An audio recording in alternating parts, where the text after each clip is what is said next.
Maxi Postay, que lo recibimos con este fuerte aplauso a nuestro pensador, a nuestro intelectual, el abanderado del abolicionismo. Hola Maxi, ¿cómo te va? ¿Cómo andás, Seferino? Bien, bien. Qué presentación. Tanta energía tenemos hoy.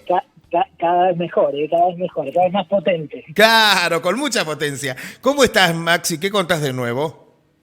Estoy muy bien, la verdad que estoy muy bien, con ganas de hablar con ustedes, Bien. con ganas de incorporar algún elemento más a la discusión que estamos tratando de instalar en tu programa. Me contabas que hoy querías hablar del lenguaje represivo. Sí, hoy quería compartir con ustedes algunas reflexiones Sí, alrededor del lenguaje como un instrumento de la cultura represiva, claro. como un elemento más que adquiere las características que veníamos describiendo alrededor de otras situaciones en los programas anteriores. Ajá. Para empezar, tenemos que saber que no podemos escaparnos del contenido represivo del lenguaje.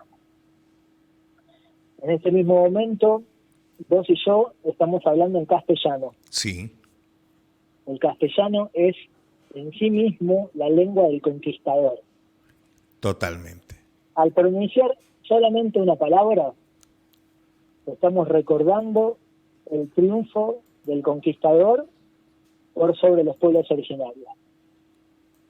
Ajá. Estamos recordando el genocidio español, Sí, involuntariamente, por supuesto, pero no podemos privarnos de eso porque si no, la comunicación entre nosotros sería imposible.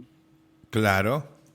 Entonces, vos cuando estás diciendo claro, yo cuando estoy diciendo lo que estoy diciendo en este mismo momento, Sí, lo único que estoy haciendo es reafirmando el contenido intrínsecamente represivo de la herramienta que estamos utilizando. ujú, Castellano viene de castillo sí. y comparte la misma raíz etimológica con las palabras castidad y castigo. ¿Sí? Para que nos vayamos metiendo en sintonía. Es decir, no solamente estamos homenajeando en cierto punto una manera de comunicación que es completamente ajena a nuestro territorio, sino que estamos en cierto punto apuntalando desde la utilización de este idioma variables específicas como la castidad, es decir, el desprecio por lo sexual, lo corporal, el placer, y el castigo. Sí, Eso para arrancar.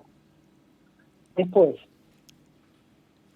hablábamos de poder de definición hace un par de semanas, ¿no? Hablábamos de que muchas categorías no existían sí, y que son ni más ni menos consecuencias de una etiqueta colocada por el poder. ¿Lo claro. recordaste eso, no? Sí, sí, sí, sí. El delito no existe, la locura no existe, El hombre y la hombres y mujer no mujeres no existen, existen. claro. Exactamente. Bueno, con las palabras sucede algo bastante similar.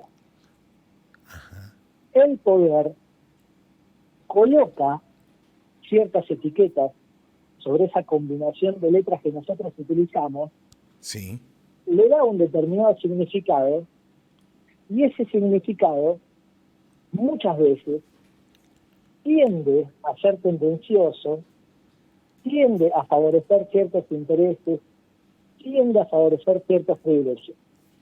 Y lo voy a decir brevemente para que se entienda, porque si no es un tema bastante complejo. Vamos a dar algunos ejemplos. sí. Si yo te digo, Seferino, vos sos una persona muy noble, Ujú, vos te ponés contento en principio. claro. Es un adjetivo con carga valorativa positiva. Sí. Pero ¿cuál es la raíz etimológica de la palabra noble? ¿O a qué está asociada la palabra noble? A A la ver. nobleza, Sí, a la aristocracia, claro. a los reyes, a las princesas, a los duques. Sí, sí. Entonces, ¿qué estamos queriendo decir? ¿O qué se pretende instalar a partir de avalar la utilización de ese adjetivo? Que el rey es bueno, Claro. que la princesa es buena, que la aristocracia en definitiva representa los valores a los que tenemos que aspirar. Claro. que todo Y lo en demás paralelo, es sí, despreciable. Sí. No, que todo lo demás es despreciable. Lo que está por fuera de la nobleza, de la aristocracia, no es respetable. Exactamente. Si por el contrario, yo te digo, Ceferino, sos una persona siniestra. Vos vas a decir, che, pará, Maxi, ¿qué me estás diciendo? Encima que te dejo hablar en el programa, ya me empezaste a insultar. No, vos sabés que a mí ¿Sí? me va a gustar que me digan eso. Pero claro, la mayoría de la gente sí se horrorizaría si le dicen siniestros, claro. Exactamente. Vamos a tratar de pensar de acuerdo a denominadores comunes o Claro, a bien. verdades instaladas, ¿no? Sí, Yo sí. sé que te gustan, que te Sí, traten de perverso, siniestro, estas cosas, pero me encanta, sí. Pero en general tienen carga negativa, ¿no? muy negativa, sí, sí, destructiva para la Bueno, autoestima de la gente. ¿de dónde viene la palabra siniestro? A ver. Ni más ni menos que de sinister. ¿Qué quiere decir sinister? Izquierdo. Claro, Es decir, de hecho en italiano, hoy por hoy, sinistra es izquierda. sí, Entonces, ¿cuál es el mensaje? Lo que está a la izquierda es negativo, lo que está a la derecha es positivo. Y ahí otra vez el lenguaje te baja una línea. sí, ¿Se entiende? sí, sí. Lo que está a la izquierda, el surdaje, como le gusta decir a Mirta Legrand. Claro, El surdaje. El surdaje es algo que merece reproche, que merece ser cuestionado. sí, En consecuencia, si encontramos algún personaje que nos repugna, tranquilamente podemos decir, este señor es alguien siniestro. claro, E inocentemente lo que estamos haciendo es generar un estado de situación. sí. Sigamos con algunos otros ejemplos. A ver, Tranquilamente podríamos decir que Mauricio Macri es un cínico, sí, ¿sí? sí, sí, Y sí, se utiliza habitualmente. Mucha gente que desprecia a Mauricio Macri utiliza esta palabra. No puede ser tan cínico Mauricio Macri.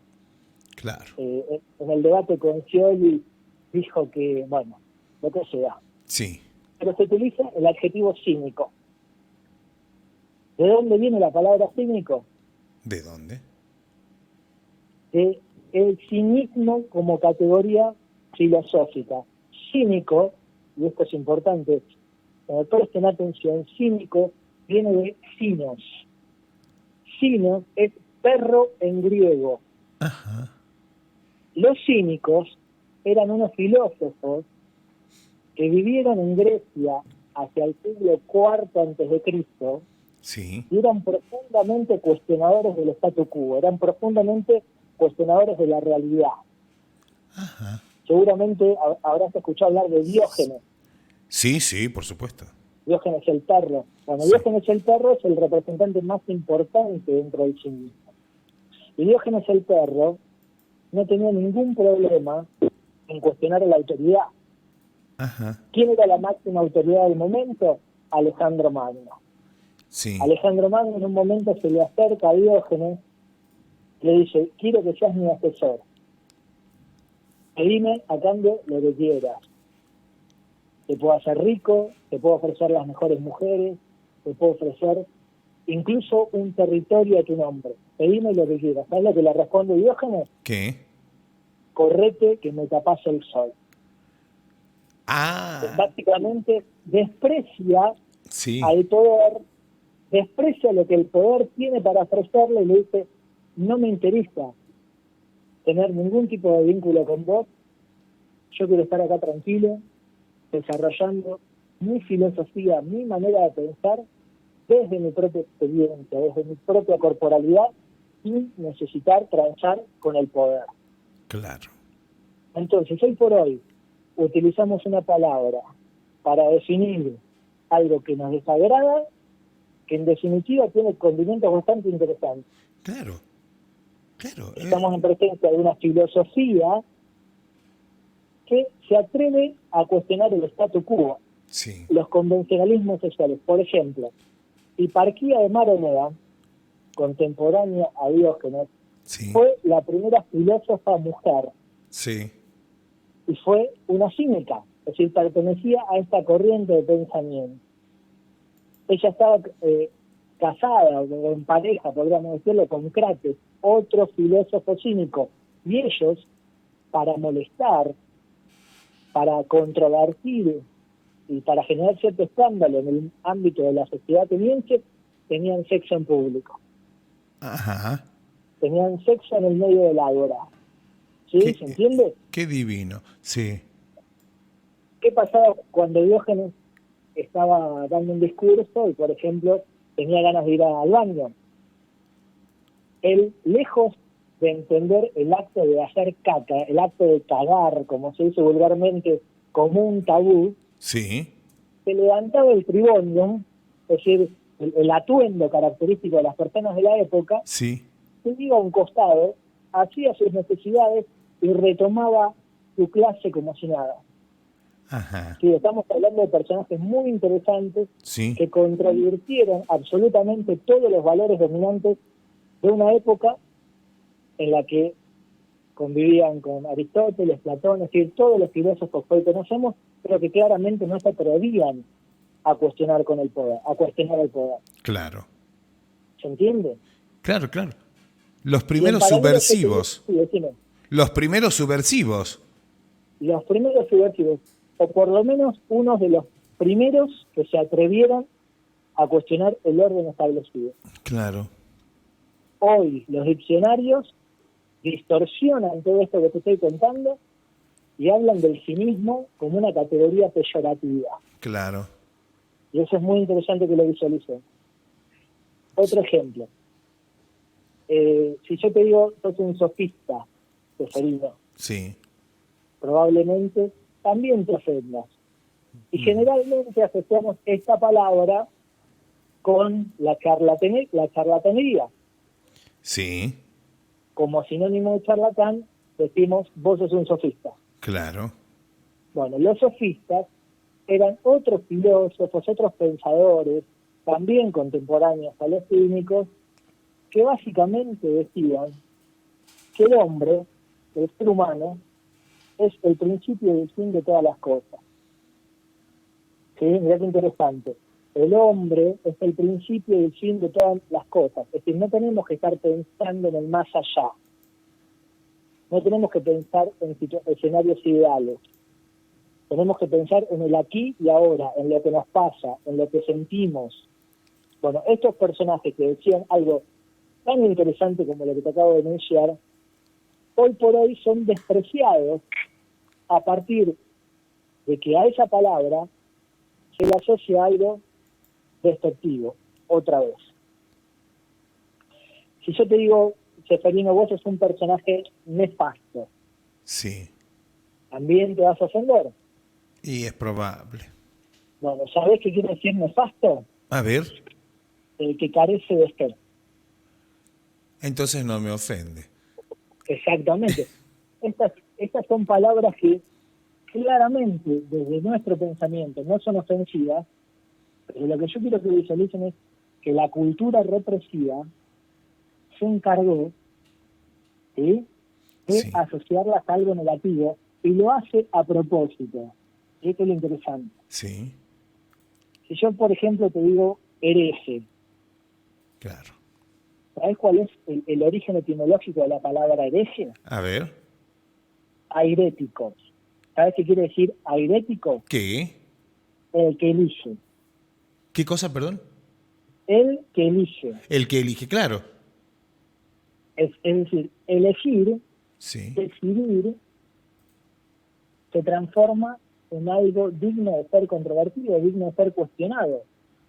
Claro. Hereje, Sí. una palabra llena de carga negativa, pasa a ser algo asociado a cuestiones que en definitiva nos tendrían que enorgullecer. Exactamente. El hecho de poder elegir es algo positivo, no algo negativo. Pero mirá cómo el lenguaje opera Sí. para que naturalicemos comportamientos en esta dirección. Claro. Pues es que yo siempre lo destaqué a eso cuando veíamos la historia de Heliogábalo. Heliogábalo, le contamos a la gente que fue como el primer emperador romano que quiso cambiarse de sexo, contrajo matrimonio con otros hombres. Era así, era bravísimo Heliogábalo. Y cuando lo buscas en los diccionarios, Heliogábalo tiene que ver con el pecado de la gula.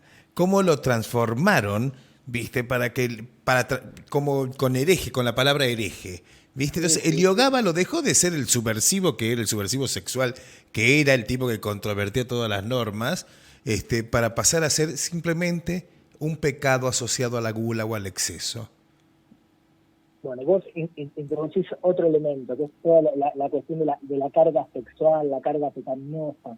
Sí, Bueno, eh, recordamos al dios del placer, ¿no? A Dionisio. sí, Dionisio circulaba en un tiazo, junto con un tiazo, es decir, junto con una especie de organización, que se dedicaban a hacer orgías, degustar grandes banquetes, etcétera. Los personajes más sobresalientes dentro del teatro dionisíaco eran los sátiros y las ninfas. sí, ¿Sabés qué hizo la cultura represiva con las categorías sátiro y ninfas? Evidentemente para mandarle un mensaje cuasi mafioso a Dionisio, ¿qué?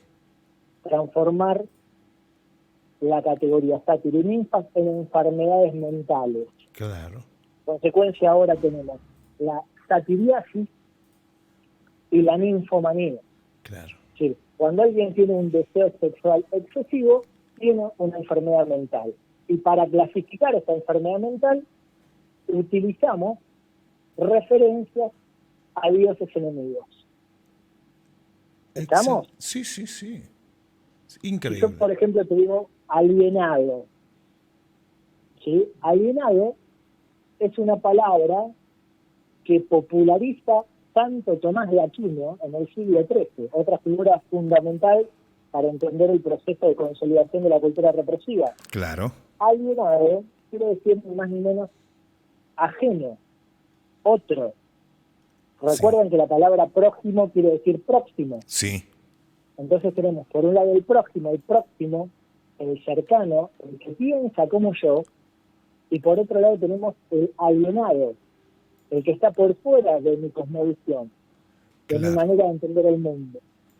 claro, claro, El que está por fuera de mi manera de entender el mundo, en consecuencia, merece también una categoría negativa, peyorativa, insultante. Y yo te digo esclavo. La palabra esclavo, ¿de dónde viene? de, Bueno, otra cosa que te mete la cultura represiva. La palabra esclavo sí, viene de la palabra eslavos. Y sí, vos me dirás, ¿qué tendrán que ver los eslavos? en ¿Por todo qué la esto, ligaron los eslavos? claro, Bueno, precisamente la palabra esclavo como tal se populariza en un contexto histórico en el que los eslavos eran esclavizados masivamente por los germanos y los cristianos.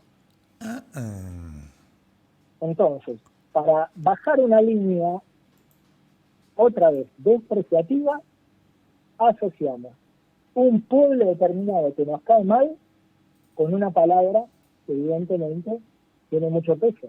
claro, Asesino. ¿De dónde viene la palabra asesino?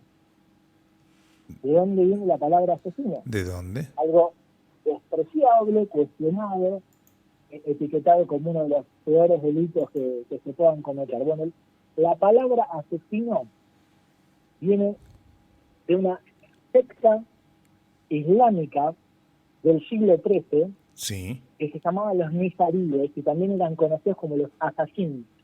sí, Estaban liderados por Hassan al-Sabah y eran fuertemente cuestionados tanto por el cristianismo como por el islamismo mayoritario. En consecuencia, a partir de que al islamismo mayoritario y al cristianismo le caen mal, porque estamos en presencia de una secta islámica evidentemente cuestionadora, que podía llegar a comprometer la estabilidad del orden establecido, asociamos el nombre de un grupo al acto de matar a una persona. claro, exactamente. Entonces, mi querido Maxi, podemos concluir que el lenguaje y el idioma son armas de adiestramiento político. son armas al servicio de la política y de la represión en este caso. Y sí, son una de las tantas armas que utiliza la cultura represiva para domesticarnos, docilizarnos, bajar una línea, que sintamos respeto por determinadas estructuras, que sacralicemos determinadas estructuras y que en paralelo despreciemos otras líneas, otras corrientes, otras maneras de entender el mundo que, como vimos, pueden llegar a ser muy interesantes. Y lo último que quiero decir es lo siguiente. Dime. El lenguaje en sí es una categoría represiva. Sí. Si nosotros nos ponemos a analizar una por una las palabras que utilizamos, casi te diría que todas tienen algunos de estos elementos que acabamos de enunciar. ¿Cuál es la propuesta? ¿Refundar el lenguaje de un día para el otro? En principio no. Y lo que sí me parece sumamente importante es que empecemos a ser conscientes de esa variable. Que empecemos a ser conscientes de que cada una de las palabras que sale de nuestra boca no es inocente y es profundamente política y profundamente atravesada por una ideología que venimos absorbiendo, como decimos siempre, desde que nacemos y hasta el momento de nuestra muerte. Así es. Me acabo de acordar algo, Maxi, que te lo dejo. Arnaldo Raskowski, gran psiquiatra argentino, quien estudió a las sociedades filicidas, dijo, esta es una sociedad filicida en la que vivimos.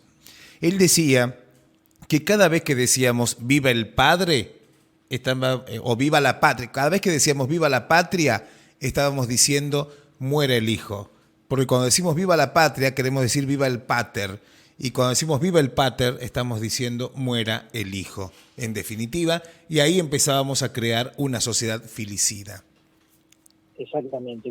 Viva el padre, viva el patriarcado, claro. Viva la cultura represiva, y lo que es peor, viva el Dios Padre Todopoderoso, que como venimos viendo a lo largo de las columnas semanales, lo único que quiere hacer de nosotros es sujetos arrodillados, humillados, dóciles frente a la autoridad. Así es. Maxi, muchas gracias por tu colaboración. Gracias a vos por el espacio. Les mando por un favor. fuerte abrazo. Un gran abrazo, querido.